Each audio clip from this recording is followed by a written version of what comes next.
Franklin Wala, Citizen TV.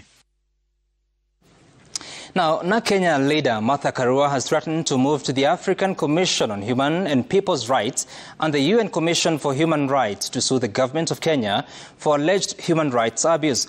Karua says arbitrary arrests, abductions and killings propagated by the police during the anti-government protest in Kenya must not go unpunished. Emmanuel Toh reports.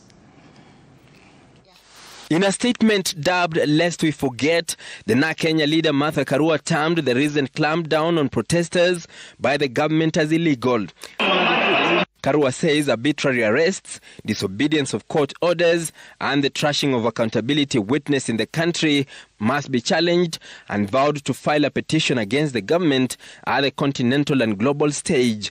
We will submit this statement and more details as a formal complaint to the African Commission on Human and People's Rights, to the UN Commission on Human Rights, and all other relevant organizations. Karua calling out the conduct of the Kenya Kwanza government in dealing with dissent, saying President William Ruto had employed fear as a tool, intimidation as a strategy, and the suppression of dissent as an official policy to dealing with those against him.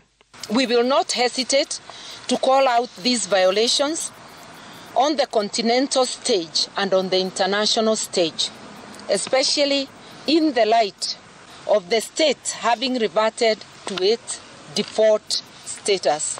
Karua also called for the end to the arbitrary arrests being made by the police and the long list of disappearances that continue to be executed. Kenya National Commission on Human Rights tells us that there are over 50 people missing.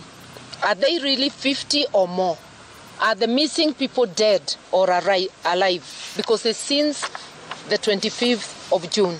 The former Azimio running mate in the 2022 general polls also took issue with the disobedience of court orders by the government, including the use of lethal force during demos against an active court order barring the same. We are approaching the 14th anniversary of the promulgation of our Constitution next Tuesday.